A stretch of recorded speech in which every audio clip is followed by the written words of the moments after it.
tipo ng babaeng posibleng sumiping sa iba kahit na mahal ka. For today's vlog, yan po yung ating pag-uusapan, pero bago yan, mag-subscribe ka na po muna. Maraming salamat. God bless po. Alam ko, karamihan sa inyo mga lalaki nangangamba.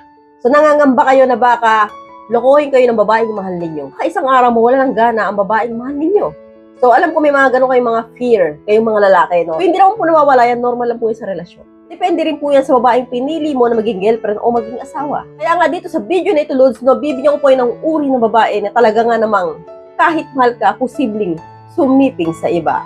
Proceed na po tayo agad sa number 1. Babaeng materialistic. So ang ibig sabihin ko dito, Lods, ito yung mga babaeng masyadong mukhang pera, no? Masyadong mataas ang pangarap, katayog ang hipad. Yung mga tipo ng babaeng hindi marunong makontento kung anong buhay meron sila at kaya mong ibigay sa kanya. So, naghahangad pa ng mas mataas. So, gusto na magandang gadget, gusto na magandang damit, gusto na magandang bahay, gusto na maraming alahas, gusto na maraming kolorete sa mukha. Ganito po yung babae na punta sa'yo, malas ka. Karamihan po sa mga babaeng materialistic, kahit mahal ka niyan, kahit may feelings pa sa'yo yan, isang araw posibleng lokohin ka kung hindi mo kayang ibigay ang lahat sa kanya. So, proceed na po tayo agad sa number 2. Babaeng gala. Ano, ibig sabihin ko dito, Lods, ito yung mga babaeng nakilala mo sa gimikan. Ito yung babaeng nakilala mo sa mga galaan, no? Yung mga babaeng hindi mapirmi sa bahay, yung mga tiyumpa. So, laging nasa labas ng bahay. So, kapag ganitong klase ng babaeng napili mo o naging jowa mo ngayon, posible pong sumipin sa iba yan. Bakit? Kasi nga, babaeng gala yan. So, hindi mo yan mapapa-stay sa bahay kapag naging asawa mo yan. May mga ganun pong kaso ng mga babae na may asawa at anak na gala pa rin. So, hindi po nagbabago karamihan. Swerte mo kung nagbago yan, pero kung hindi, patay ka dyan.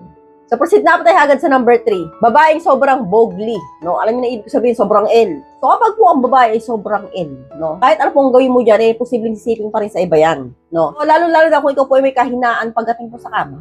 So, ikaw po ay mahina sa burat siyahan. So, kapag po ang babaeng napili mo ay sobrang L, yung talagang tipong siya lagi nagyaya sa'yo, ikaw ay hinihindian mo na. At nakindatan lang ng ibang lalaki, bumibigay na. So, yari ka dyan. So, yan po yung mga tipo ng babaeng kahit mahal ka, posibleng sumiping sa iba. Proceed na ako tayo agad sa number 4. Babaeng nakilala mo lang sa kanto or kanto girl, no? Yung mga babaeng pick-up girl. O kaya kanto girl mo, nakilala mo lang sa inuman, naging jowa mo, naging asawa mo. Sino sa inyo naka-encounter ng ganyan na nakilala mo lang sa inuman yung naging girlfriend mo ngayon, naging asawa mo? So, kamusta naman kayo ngayon?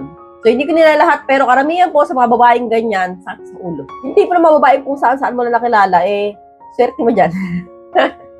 Minsan, Lods, no, asawa mo na yan, may bisyo pa rin, laklakera pa rin, nag-yosi pa rin. So, yung kinikita mo sa trabaho mo, no, napupunta lang sa yosi, sa alak mo. Lalo nang sabayan pa yan ng sugarol, naku, patay ka dyan. So, kaya po, Lods, ingat po sa pagpili ng babae, hindi ko para po kayo nauubusan. No? Ang babae, hindi po kayo nauubos, kaya po kailangan matuto kayong pumili ng matinong babae. Hindi po ng babaeng masarap kasama habang buhay. Hindi yung babaeng bibigyan ka lang ng stress at sakit sa ulo, di ba? So, hanggang dito na lang po tayo mga. I hope you learned something new in this video. More videos to come. So, stay connected and see you again to my next video. God bless. Bye-bye!